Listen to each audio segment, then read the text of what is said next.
Es un inmenso placer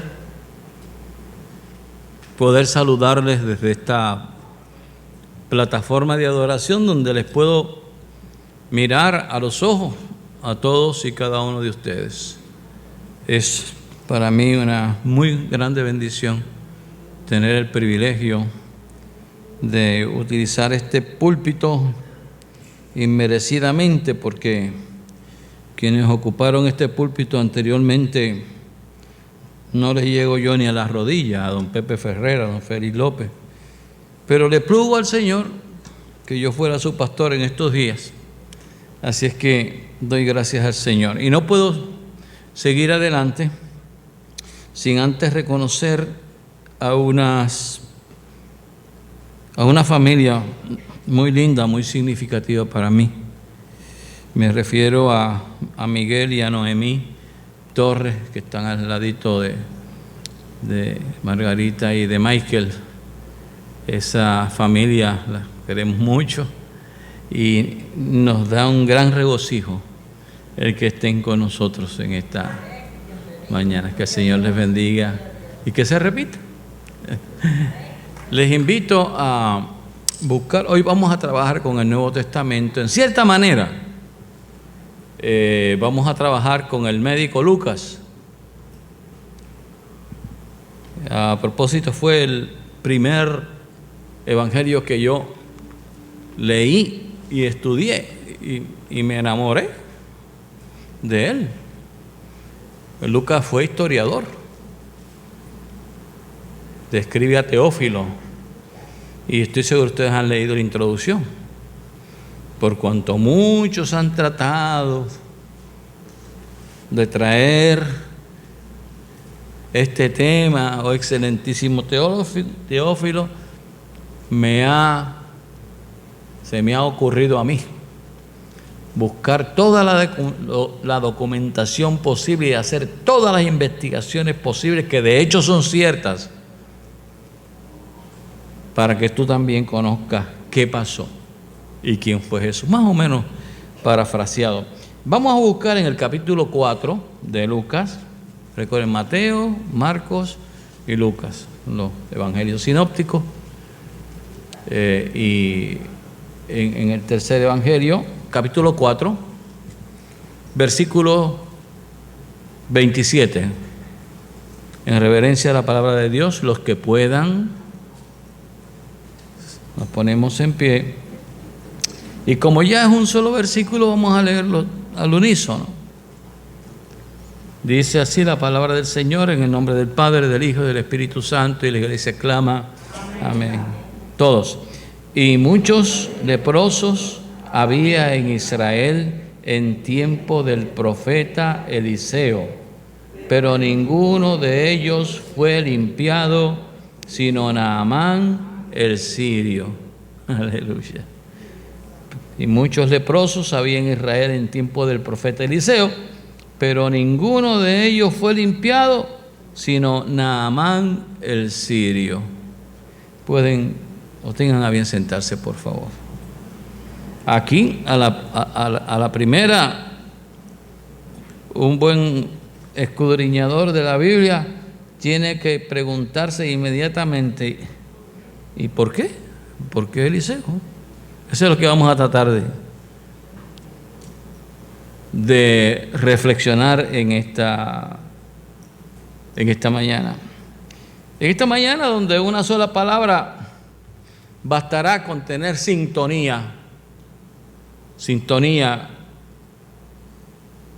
con el Dios de la vida y con el propósito de Dios en la vida. Si alguna expresión tiene vigencia en nuestros días, es lo que está subyacente, lo que a primera línea no se ve, pero que es una gran verdad aquí. Ustedes saben, mis hermanos, que cada vez que leemos la Biblia, siempre que leemos la Biblia, cada vez que escuchamos la Biblia, esto tiene un propósito. No estamos aquí por accidente. No estamos aquí cumpliendo con nuestra tradición de bautistas, en el sentido de que es la palabra quien tiene la centralidad del culto. Por eso usted ve que los púlpitos bautistas no están a un lado, están al centro. Están al centro, porque esa es la centralidad, la espina dorsal de un culto. Todos son importantes, la liturgia, la adoración, pero el momento climático, el momento más glorioso, el momento donde en cierta manera, como dice Karl Barth, que es un gran teólogo, es que Jesús se hace presencia, y no es que no haya estado antes, pero realmente nosotros sentimos que esa palabra tiene poder. Pues cada vez que hacemos esto, hay un propósito en particular por parte del Dios creador. Y ese propósito, mis hermanos y hermanas, y apúntenlo en su memoria, es aprender.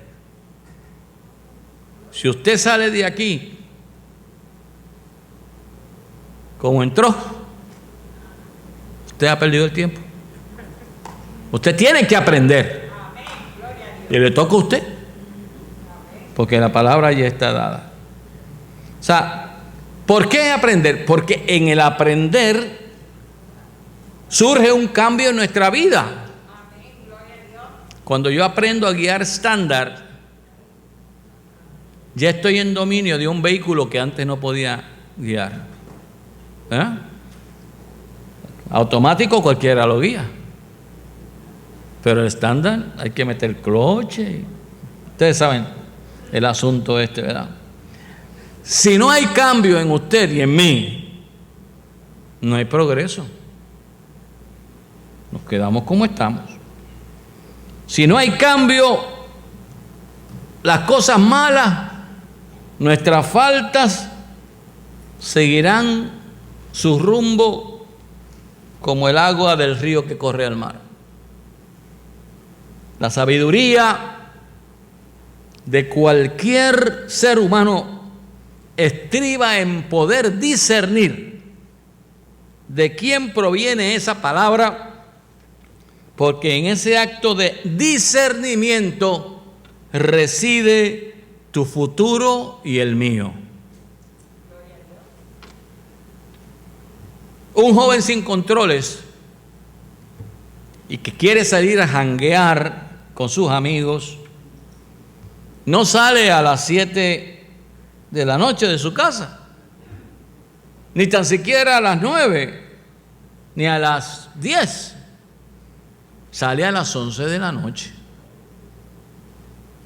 Y regresa, si sobrevive a la violencia de la noche, viene regresando a las 4 de la mañana y cuidado.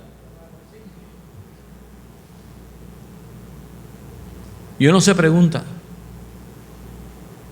¿habrá escuchado ese muchacho o muchacha la sabiduría de su madre,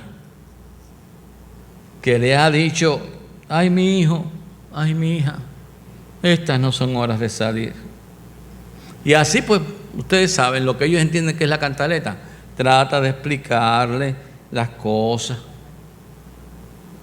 pero por la inmadurez de ese muchacho o muchacha que desconoce y por tanto reta,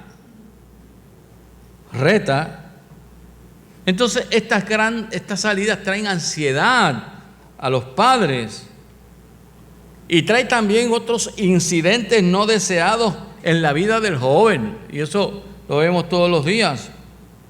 De manera que a los padres que puedan escucharme y a los abuelos, si tú estás viviendo esa experiencia ahora, por favor, dobla rodilla, habla con tu Padre que está en los cielos y también a tu lado. Dile: Padre, yo no tengo la capacidad, yo no tengo el poder de cuidar a mi hijo a todo tiempo y en todo lugar, pero yo lo pongo en tus manos. Y cuando así tú oras y crees en ello, la paz de Dios te sostendrá hasta que ese muchacho regrese. Vamos al contexto vivo. Vamos a ver qué pasa con Lucas. Lucas pone en labios del maestro, y digo maestro porque él estaba en la sinagoga, pone en labios del maestro una narrativa que hace alusión a un personaje del Antiguo Testamento llamado Naamán. ¿Cuántos se saben el corito? De las aguas del río del Jordán limpiaron la lepra de Naamán. El Señor está enseñando en una sinagoga porque al Señor le decían rabí, maestro. Él era un excelente maestro. E implica esto que le está hablando a una secta muy importante del pueblo religioso judío. Le está hablando a los fariseos. A los fariseos. Porque los saduceos, que eran el otro sector de la religión judía, no se concentraban en las sinagogas. Ellos eran los elitistas. Ellos estaban en el templo. Diferencia entre los fariseos y los saduceos: los fariseos creían en la resurrección, los saduceos no creían en la resurrección. Hay otras cosas más, pero básicamente eso era.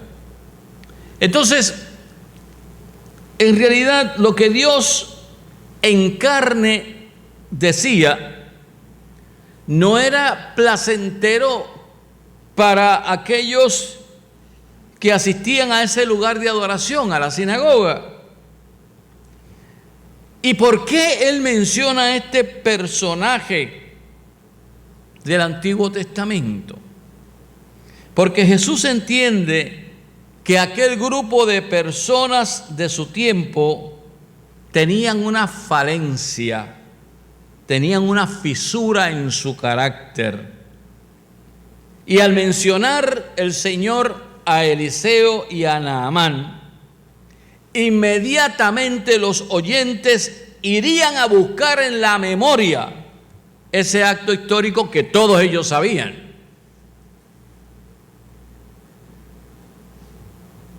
¿Y por qué el Señor cita este incidente y no otro? Porque como buen maestro hace uso de una destreza muy importante en la formación del ser humano, que es la capacidad de análisis, destreza de analizar. Vamos a hablar de Naamán. Este es un nombre hebreo. Naamán es un nombre en hebreo que significa placentero, pero que de placentero el hombre no tenía nada, porque era comandante de un ejército sirio que no va a tener mucho de esa cosa de placentero. Pero quién sabe si irónicamente se le llamaba así. Ahora, también les indico que él era arameo y que comandaba las fuerzas militares del rey Ben-Hadad II, que era el rey de Damasco. Por un lado. Señores, no hay placer en la guerra.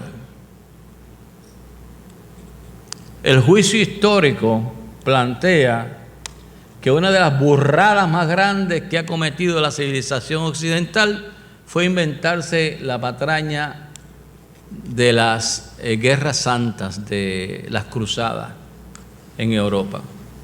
Eso fue un error histórico terrible que costó muchas vidas. Ahora, era un buen comandante. ¿Y por qué lo sabemos? Porque la Biblia dice que Dios lo usó. Que Dios lo usó. Ahora, hay otro personaje aquí que no puede faltar, que es Eliseo. Eliseo, Eliseo significa cualquier nombre que usted vea que tiene como prefijo el, o al final sufijo él es el nombre de Dios. Por eso Noel es Dios con nosotros. Por eso Elisabel es Dios es perfección. Entonces, Eliseo significa, miren qué detalle, Eliseo significa Dios es mi salud. Eliseo significa Dios es mi bienestar. Eliseo significa Dios es mi salvación. Interesantemente en la Biblia a veces se intercambian los términos salud y salvación. Y este era un verdadero profeta de Dios, un verdadero probado. Y en ese tiempo gobernaba en Israel el rey Joram. Ahora, ¿qué plantea la cita de nuestro Señor Jesucristo? Que Naamán, y los fariseos lo sabían, que Naamán tenía un gran problema, un grave problema, porque ser leproso era tener en la frente una sentencia de muerte y de refugio y de repudio. La esposa de Naamán tenía una sirvienta que provenía de Israel y que conocía a un profeta de nombre Eliseo, a quien esta sirvienta muy humildemente le dijo a la esposa de Naamán: yo creo que este profeta podría sanar al comandante. El comandante se lo comparte con el rey, y como era una persona valiosa para el reino, el rey Ben-Hadad le escribe una carta al otro rey, al rey Joram, donde se le encomienda hacer los arreglos para que Naamán sea sanado. Joram rasga sus vestiduras en señal de impotencia, sabiendo que él, aún siendo rey, no tenía ese poder. Pero ¿qué pasa? Que allí estaba Eliseo, que era el profeta de Dios, y le dice: tranquilo, rey, tranquilo. Recuerde que lo que usted no puede hacer, Dios sí lo puede hacer. Todavía está vigente eso. Lo que usted sabe que es imposible para el ser humano, para Dios no es imposible. Entonces, Eliseo instruye a Naamán a ir al río Jordán y lavarse 7 veces, después de lo cual sería sanado. Pero aparece otro problema. El comandante Naamán estaba muy molesto con este asunto, porque en Siria, de donde él provenía, habían muchísimos ríos más hermosos, más limpios y más bellos que el Jordán. El hombre estaba tan molesto que quería irse. Pero un sirviente le dice: comandante, ya usted está aquí. Usted no tiene nada que perder y mucho que ganar. Haga lo que le dice el profeta, hágalo. Él recapacita, hizo lo que el profeta le ordenó.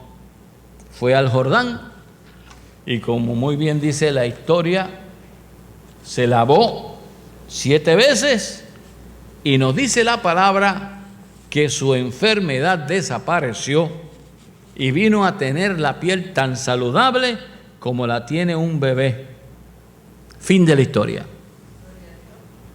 Si tú recuerdas, al principio de este sermón, yo comencé expresando que una sola palabra bastaría para tener sintonía con el propósito de Dios en la vida. ¿Cuántos nos podemos preguntar cuál es esa palabra? ¿Alguien me quiere decir cuál es esa palabra? obediencia. Obediencia. Naamán obedeció. Obviamente, junto a la obediencia está el creer. Sin obediencia a Dios no hay felicidad. La carta a los Colosenses, capítulo 3, versículo 6, habla de los tous y ous tes apateias, griego, que quiere decir que todos los hijos de desobediencia. Y habla de que esos hijos de desobediencia, dice el versículo 5 de capítulo 3 de Colosenses: hagan pues morir todo lo que hay de terrenal en ustedes, que nadie cometa inmoralidades sexuales, ni haga cosas impuras, ni siga sus pasiones y malos deseos, ni se deje llevar por la avaricia, que es una forma de idolatría. Por estas cosas viene el terrible castigo de Dios sobre aquellos que no lo obedecen. Y en su vida pasada ustedes las hacían, pero ahora dejen todo eso, el enojo, la pasión, la maldad, los insultos, los comentarios, los chismes y las palabras indecentes. Termino la lista. En otras palabras, mis hermanos, la obediencia nos conduce a otra virtud. ¿Y cuál es esa virtud? Nos conduce a la humildad. El himno 291 que hemos cantado en algunas ocasiones aquí, su título es Cuando andemos con Dios, y su coro dice: obedecer cumple a nuestro deber, si queréis ser felices debéis obedecer. En otras palabras, mis hermanos, andar con Dios no es un cuando andemos. Andar con Dios es un ahora. Ahora es que hay que andar con Dios. No es cuando estemos allá arriba, en la presencia de Él. Ahora es. Amén. Gloria a Dios. Y ahora es que les pido que inclinemos nuestros rostros para orar. Seguimos en comunión contigo, oh Padre. Gracias por la oportunidad de compartir tu palabra con esta grey que has puesto a mi cuidado. Perdona nuestras desobediencias y ayúdanos a buscar tu rostro en humildad. En el nombre de tu Hijo amado Jesús. Amén. ¿Cuántos lo hicieron conmigo esa? ¿Cuántos lo hicieron? Pues entonces, que el Señor nos bendiga a todos. Dios les guarde. Cuando buscamos al Señor y su rostro, Él nos libra de todos nuestros temores. Qué promesa hermosa. Y cuánto necesitamos esa seguridad de Dios en nuestras vidas y en nuestros días. Les ruego estar en pie.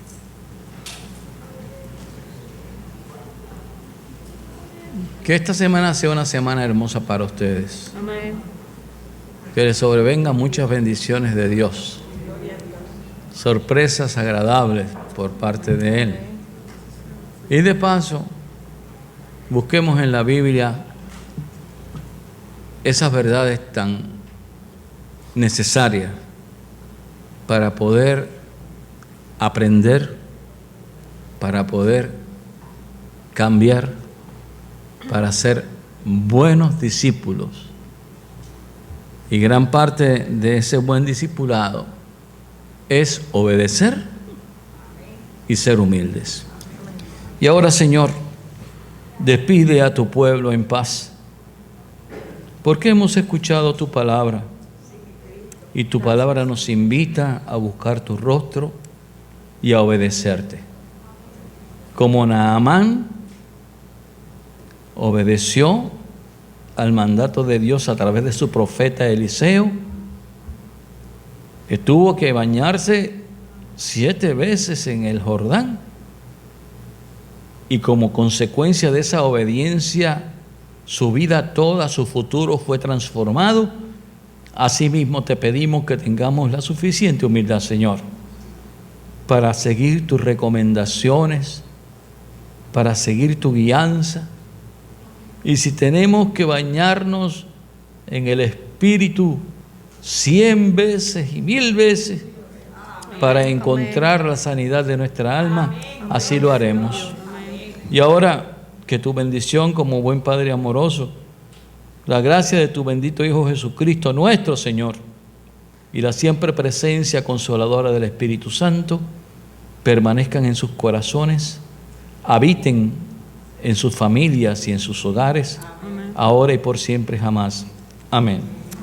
Vayan en paz, hermanos.